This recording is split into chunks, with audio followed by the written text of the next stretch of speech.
우리가 사순절 가운데 있다는 것을 다시 한번 기억하게 해주시는 귀한 찬양 진심으로 감사합니다.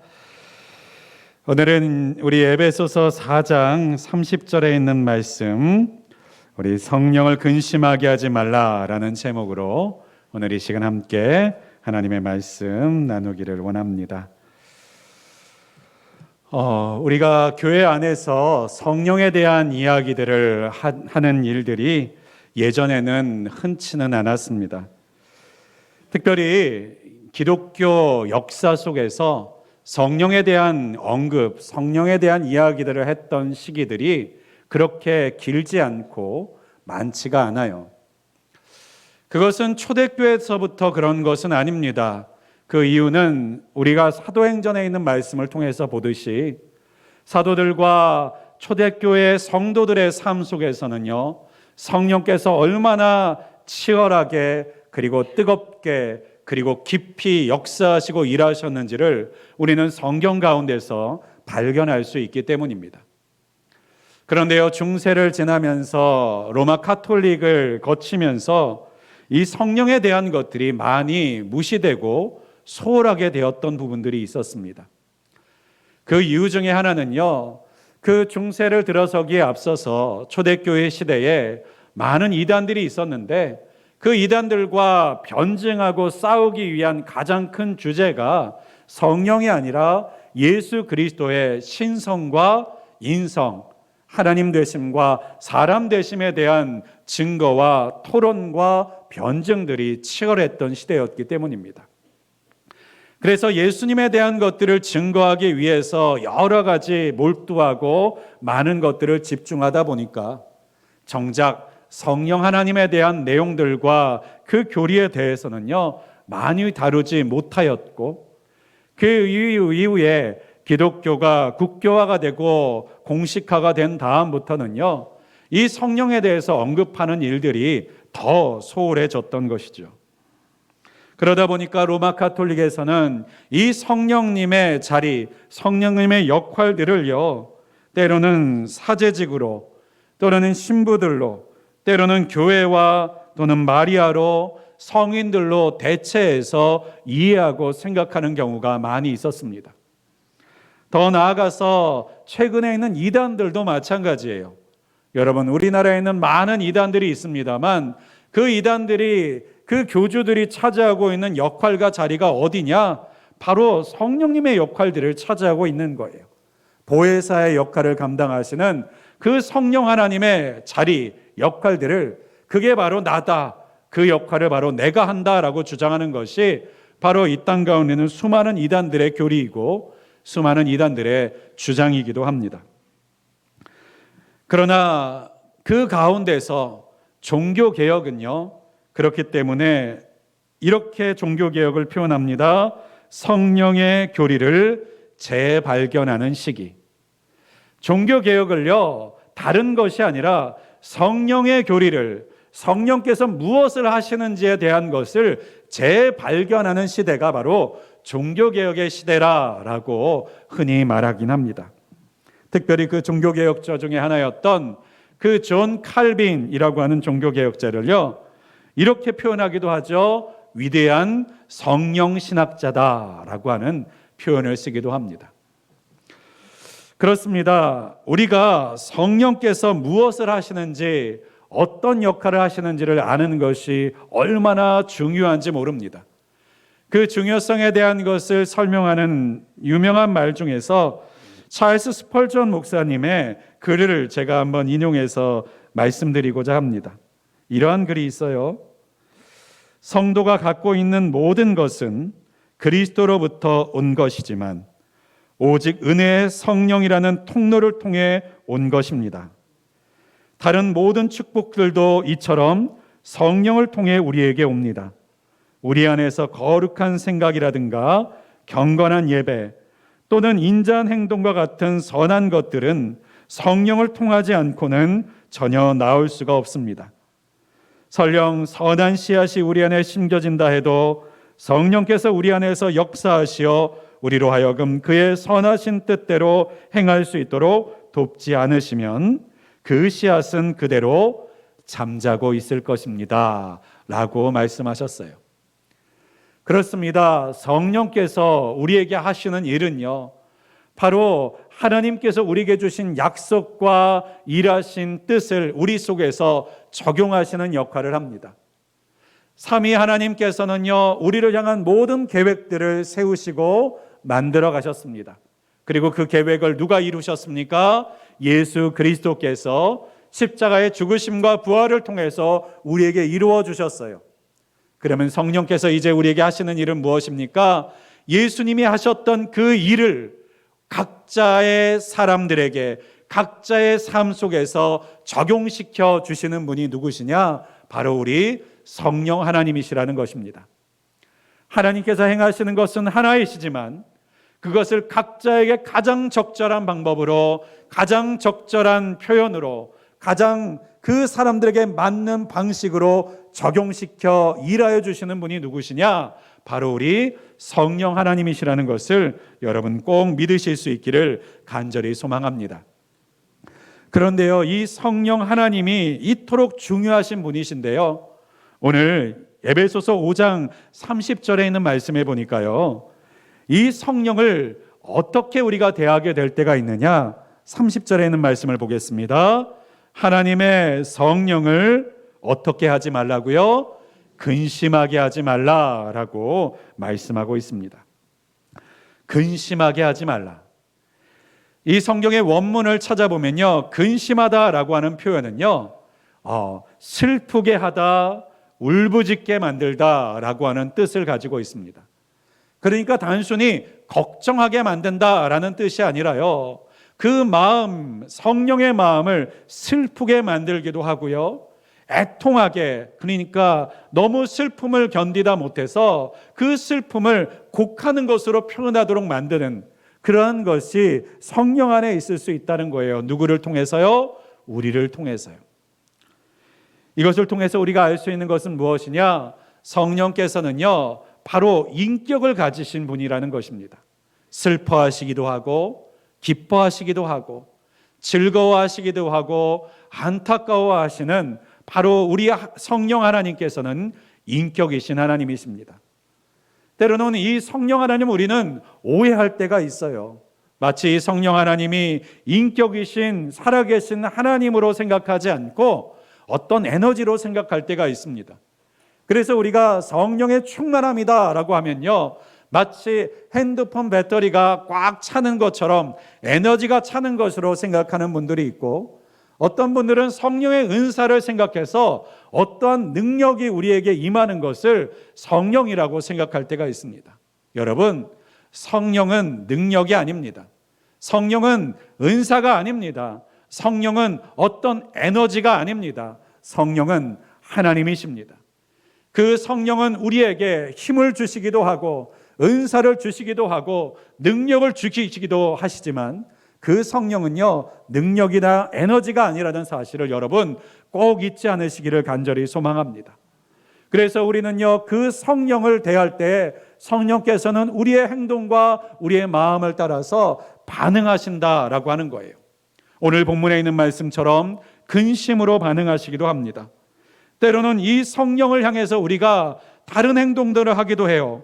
성경을 보면 사도행전 7장에 보면 우리는 성령을 거스리기도 합니다.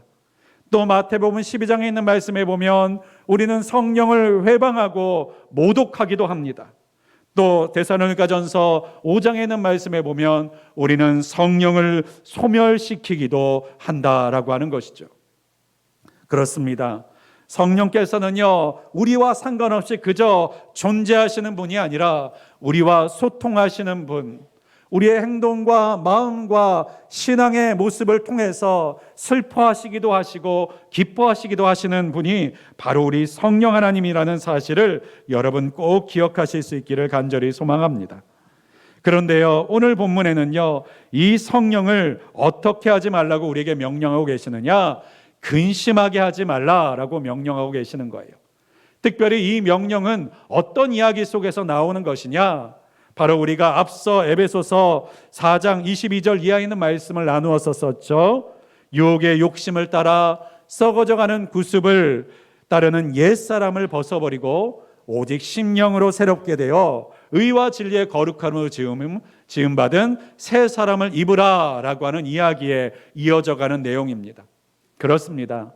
우리가 하나님 앞에서 옛사람을 벗어버리고 예수 그리스도께 구원받고 그리고 거듭나지 전의 모습들을 벗어버리고 이제 새로운 하나님의 사람으로 거듭난 모습으로 살아가도록 우리를 이끌어 가시는 분이 바로 우리 성령님이세요. 그런데 우리가요 여전히 옛 구습 가운데 매달려 있고 옛사람의 모습을 벗어버리지 않고 살아가고 있다면 이 일을 이루어 나아가시는 성령님께서 어떤 마음이 드신다는 것입니까? 근심하신다는 거예요. 슬퍼하신다라고 하는 것입니다. 그렇습니다. 우리가 구원받았다는 것은요 그 구원이 다시 되돌려진다라고 하는 것을 의미하지 않습니다. 특별히 성경 가운데서 한 번쯤 들어보신 분들이 있을지 모르겠습니다만 성경에는요 성령 회방죄라는 것을 언급하는 구절이 있어요. 그것이 바로 마태복음 12장 31절에 있는 말씀인데요, 제가 한번 읽어드리겠습니다. 그러므로 내가 너희에게 이르노니 사람에 대한 모든 죄와 모독은 사하심을 얻되 성령을 모독하는 것은 사하심을 얻지 못하겠고 라고 하는 말씀을 예수님이 하셨어요. 또한 같은 이야기로 누가복음 12장 10절에는요 누구든지 말로 인자를 거역하면 사하심을 받으려니와 성령을 모독하는 자는 사하심을 받지 못하리라 라고 말씀하십니다. 여러분, 이 말이 조금 낯설게 느껴지지 않으십니까?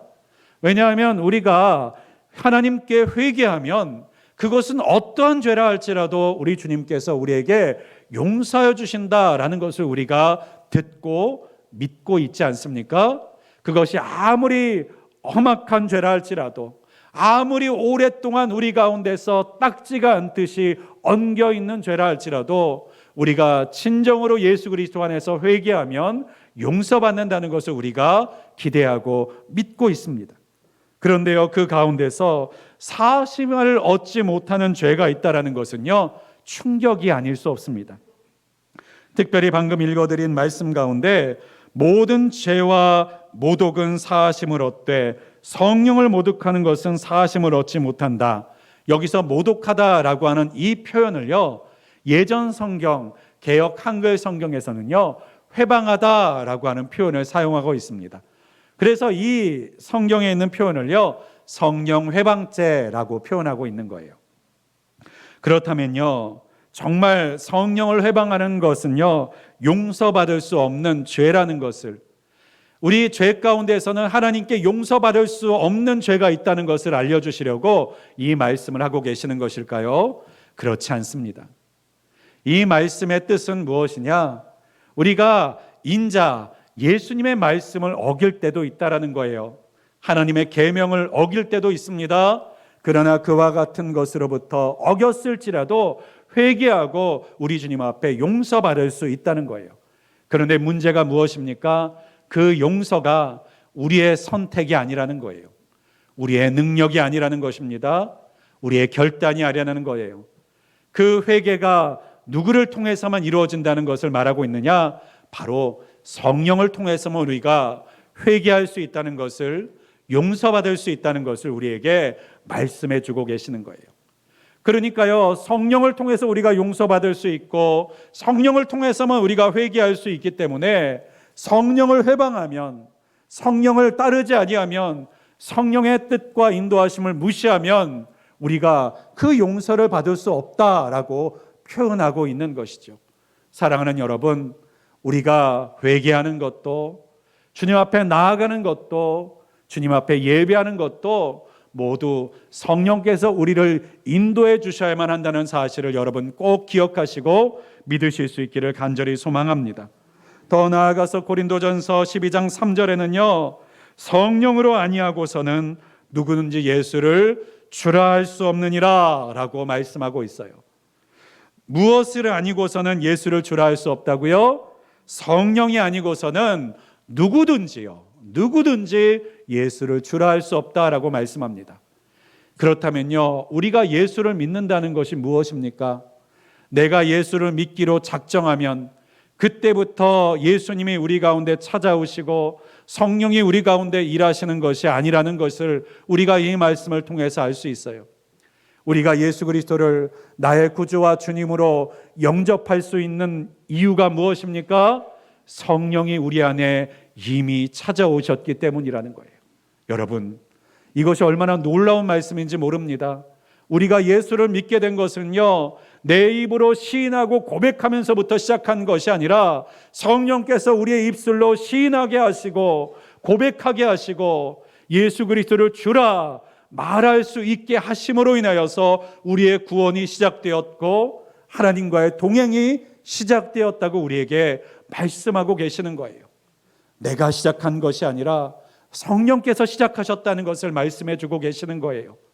우리의 회개도 내가 결단하고 결심해서 시작하는 것이 아니라 내 안에서 성령께서 회개할 수 있는 마음을 불러일으켜 주시고 회개할 마음을 주시고 회개할 결단을 주셔서 우리가 회개할 수 있고, 내가 예수를 믿는 것도 예수를 주라 고백할 수 있는 마음을 주시고 그 고백할 수 있는 용기를 주시고 그 고백할 수 있는 결단을 주셔서 우리가 예수 그리스도를 주라 고백하는 구원받은 하나님의 사람이 되었음을 오늘 성경은 우리에게 알려주고 계시는 것입니다.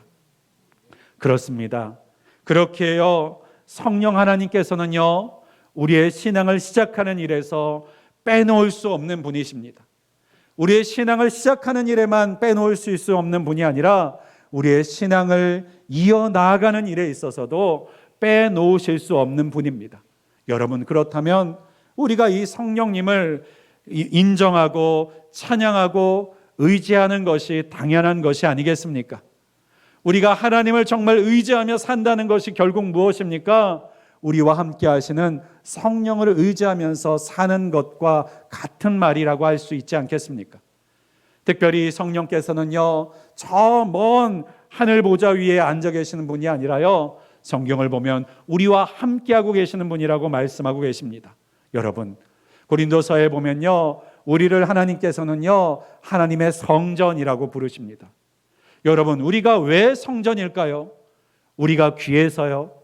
우리의 육신과 우리의 몸을 만드신 하나님께서 우리를 신비하게 만드셨기 때문에 우리를 성전이라고 부르는 것일까요?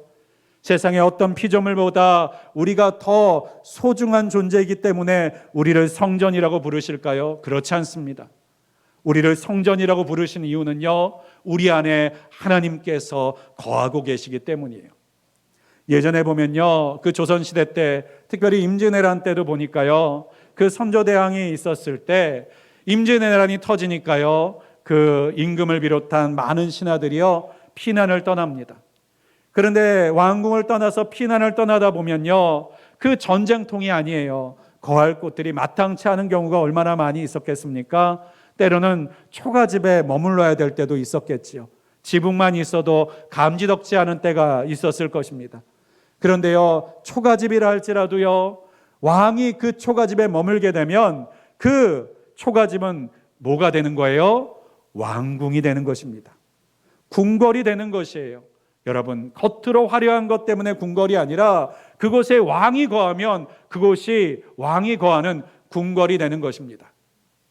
비행기도 마찬가지죠. 요즘 시대 대통령도 어디를 가든지요, 대통령이 타고 있는 비행기가요, 1호기가 되지 않습니까? 그렇습니다. 그 비행기가 대단하기 때문에 그런 명칭을 붙이는 게 아니에요. 바로 대통령이 그 비행기에 그 기차에 타고 있기 때문에 그 기차가, 그 비행기가 중요한 것이 되는 것입니다.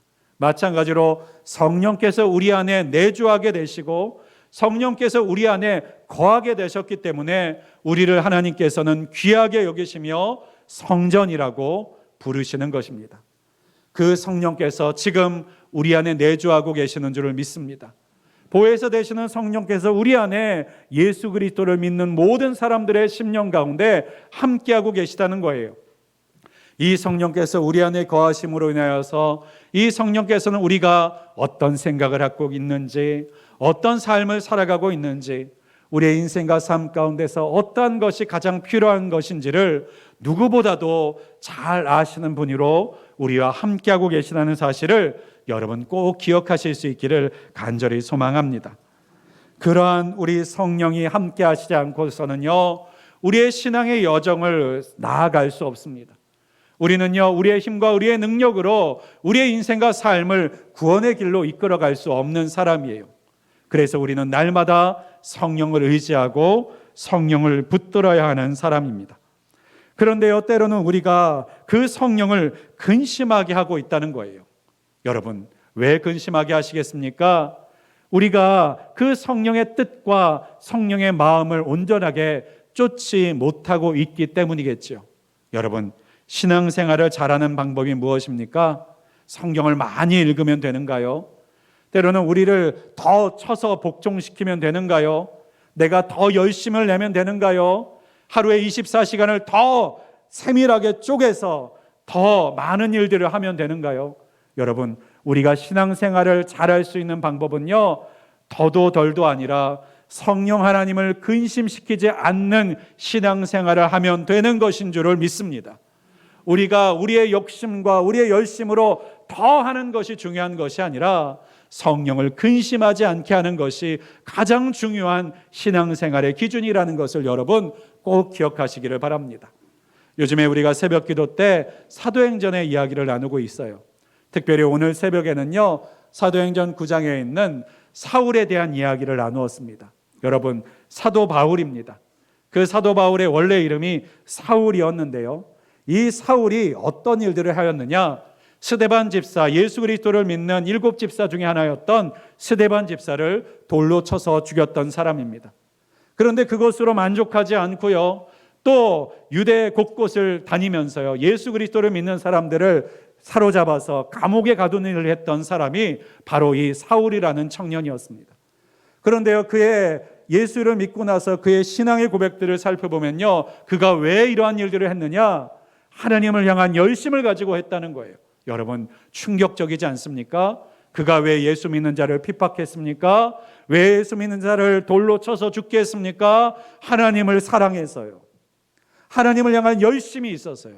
여러분, 우리가 온전한 방향과 우리의 열심이 온전한 하나님의 뜻을 알지 못한 채 우리의 열심에, 우리의 특심에만 매달려 있으면요, 우리는 그 열심을 가지고 하나님을 위해서 한 일인데 돌아보고 나니까 하나님의 일을 회방하고 방해하는 자가 될 수 있다는 사실을 여러분 꼭 경계하시는 자가 되실 수 있기를 주님의 이름으로 간절히 축원드립니다. 하나님을 사랑하는 마음으로 열심을 냈어요. 그런데요, 그 방법이 잘못되어 있을 때는요, 성령을 근심하게 할 수 있다라고 하는 거예요. 성령의 뜻과 성령의 생각으로 우리가 열심을 내는 것이 아니라면요, 열심 그 자체는 때로는 하나님을 대적하고 하나님과 씨름하고 하나님의 마음을 아프게 하는 열심이 될 수 있다는 사실을 여러분 꼭 기억하실 수 있기를 간절히 소망합니다. 그러기에 우리는요, 열심만으로 만족할 수 없어요. 열심만으로 충분하지 않습니다. 우리는 우리 안에서 일하시고 내주하시는 성령의 인도하심과 성령의 목소리와 성령의 감동에 민감한 자가 되어야 된다는 사실을 꼭 믿으실 수 있기를 간절히 소망합니다. 그렇다면 어떻게 하면 우리가 성령을 근심케 하지 않는 사람이 될 수 있을까요?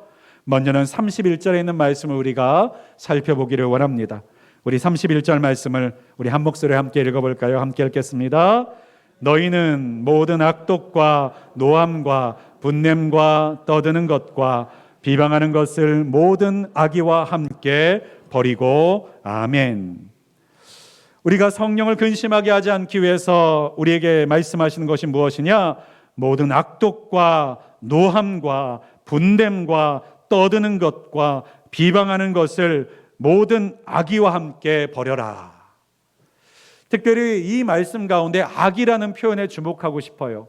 이 악이라는 표현의 헬라어 원문을 찾아보면요, 다른 해석에, 다른 번역에는요, 이것을요, 쓴뿌리라고 번역하고 있습니다.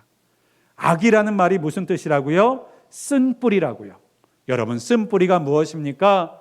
우리의 인생과 삶 가운데서 경험했던 상처, 아픔, 그리고 힘들었던 경험들, 오해들, 이 모든 것들을 통해서 우리 안에 생겨나게 되는 트라우마 같은 것을 바로 우리가 쓴뿌리라고 부르지요. 특별히 이 쓴뿌리는 우리의 죄악된 습관들과 죄로 인해서 낭비하고 허비했던 우리의 인생과 삶의 흉터라고 표현할 수도 있습니다.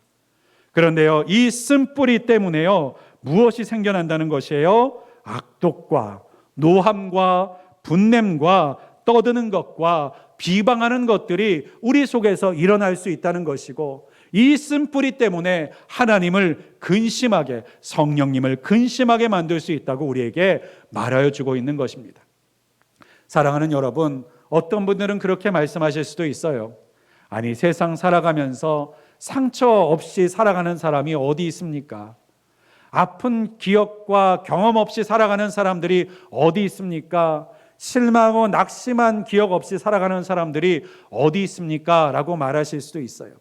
그러나요, 그 쓴뿌리가 성령을 우리로 하여금 근심하게 만들고 성령의 뜻과 성령의 마음을 온전하게 분별할 수 없도록 삐뚤어지고 왜곡하도록 만들어가고 있다면요, 우리는 그 쓴뿌리를 버려야 되지 않겠습니까? 그것을 치료받아야 되지 않겠습니까? 뽑아내야 되지 않겠습니까? 사랑하는 여러분, 이 쓴뿌리조차도, 우리 가운데 있는 이 아픈 상처들까지도 우리 예수님께서는 치료하실 수 있는 분이심을 믿으실 수 있기를 간절히 소망합니다. 세상 가운데 우리를 아프게 하고 힘들어왔던 어떤 트라우마라 할지라도요, 하나님께서는 그것을 온전하게 치유하시고 회복하실 수 있는 분이라는 사실을 여러분 꼭 믿으실 수 있기를 간절히 소망합니다. 더 나아가서 이 쓴뿌리들이 성령을, 우리의 구원을 이루어 가실, 우리를 하나님의 뜻대로 새 사람 되어 살아가게 하시는 그 일을 방해하는 가장 큰 장애물이 된다는 것을 우리가 안다면 그것을 끌어안고 있으면 안 되지 않겠습니까? 전능하신 하나님 앞에 우리의 쓴뿌리들을 담대하게 내어놓으실 수 있기를 간절히 소망합니다. 끊임없이 잡초를 뽑아내는 마음으로 우리의 쓴뿌리들을 뽑아내실 수 있는 분들이 되시기를 주님의 이름으로 간절히 축원드립니다. 또 한 가지는요, 32절에 있는 말씀입니다. 우리 32절을 다시 한번 함께 읽겠습니다. 서로 친절하게 하며 불쌍히 여기며 서로 용서하기를 하나님이 그리스도 안에서 너희를 용서하심과 같이 하라. 아멘.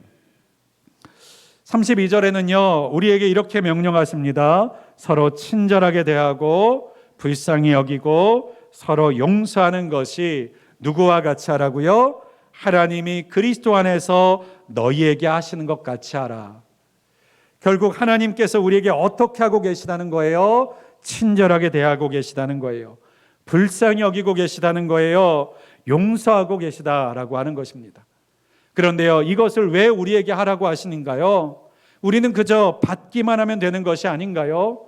왜 이와 같은 것을 하나님의 마음과 같이 하라고 말씀하십니까?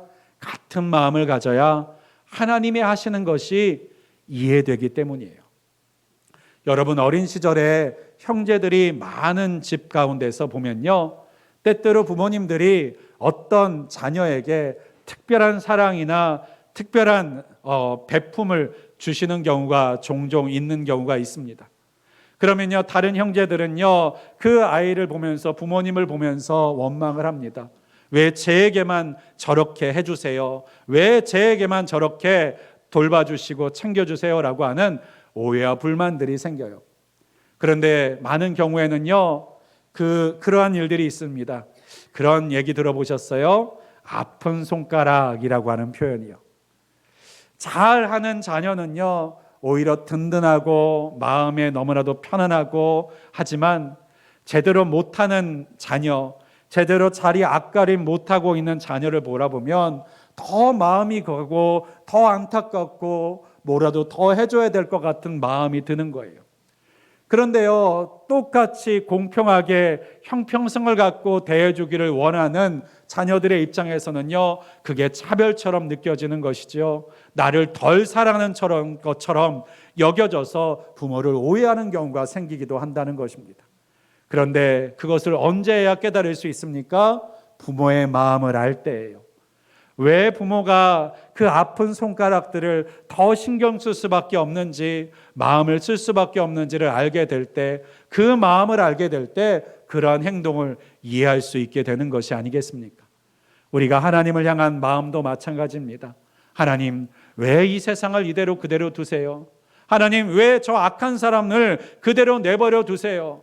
왜 하나님 저 선한 일들을 통해서 핍박받는 사람들을 왜 하나님께서 다시 건져주시지 않습니까? 여러 가지 우리가 이해할 수 없는 일들이 세상 가운데서 일어나는데요, 그 속에서 우리가 하나님에 대한 오해 이전에 하나님의 마음을 우리가 알게 되면요, 하나님의 생각을 알게 되면요, 하나님께서 왜 그렇게 일하고 계시는지를 우리가 깨닫게 되면요, 우리가 하나님을 향해서 대적하고 근심하고 또 하나님과 씨름하는 인생이 아니라 하나님과 동행할 수 있는 삶이 될 수 있다라고 하는 것입니다. 그래서 오늘도 우리에게 이렇게 말씀하고 계시는 거예요. 하나님이 너희를 대하는 그 마음을 너희가 같은 마음으로 이웃을 향해서 대해라. 그러니까요, 이웃을 향해서 행하는 것도 중요하지만 하나님의 마음이 무엇인지를 알 때 우리는 성령을 근심케 하지 않는 자가 될 수 있다라는 것을 우리에게 설명해 주고 계시는 것인 줄을 믿습니다. 사랑하는 여러분, 우리가 오늘 이 에베소서에 있는 말씀을 통해서 우리가 되고자 하는 것이 무엇입니까? 옛사람을 벗어버리고 거듭난 새 사람답게 살아가기를 원하는 것입니다. 이 새 사람으로 사는 것은요, 우리가 이제 새 사람으로 살아야지라고 하는 결심과 결단만으로 살아갈 수 없기에 오늘 우리의 성경에 있는 말씀은요, 바로 이 모든 일들을 이끌어 나가시고 도우시고 붙들어 주시는 바로 그 성령을 근심하게 하지 말라라고 우리에게 명령하고 계십니다. 사랑하는 여러분, 우리 늘비교회가 날마다 성령을 근심케 하는 것이 아니라 성령의 생각을 이해하고 또한 우리 가운데 성령의 뜻을 왜곡시키는 쓴뿌리들을 날마다 제거해 나아가고 치료해 나아가는 교회가 될 수 있기를 주님의 이름으로 간절히 축원드립니다.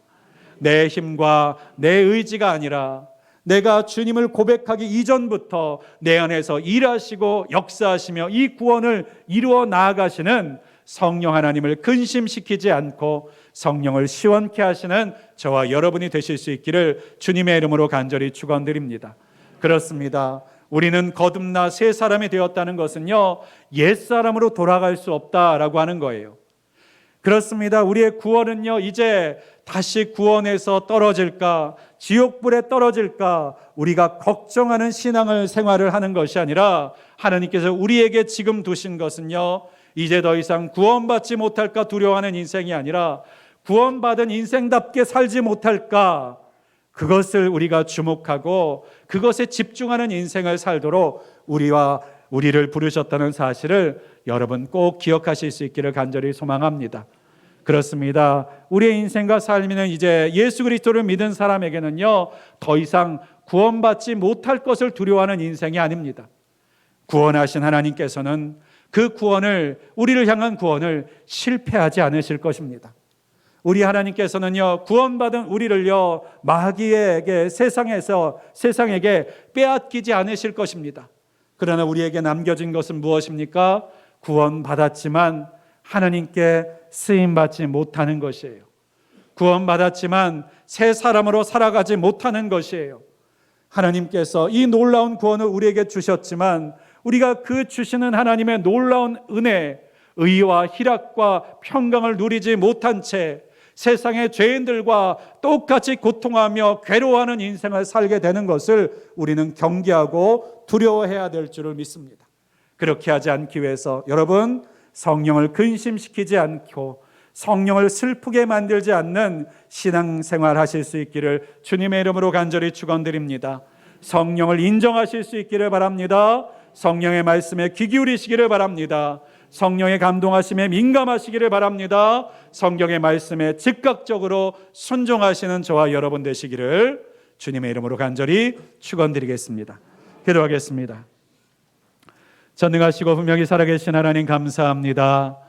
오늘도 우리 주님께서 새 사람으로 살아가기를 원하는 우리에게 가장 중요한 것이 무엇인지, 성령 하나님을 근심시키지 말아라, 내 안에서 지금도 너의 구원을 이루어 나가시는 성령 하나님의 마음이 무엇인지를 놓치지 말아라 라고 말씀하시는 주의 말씀을, 주의 음성을 듣습니다.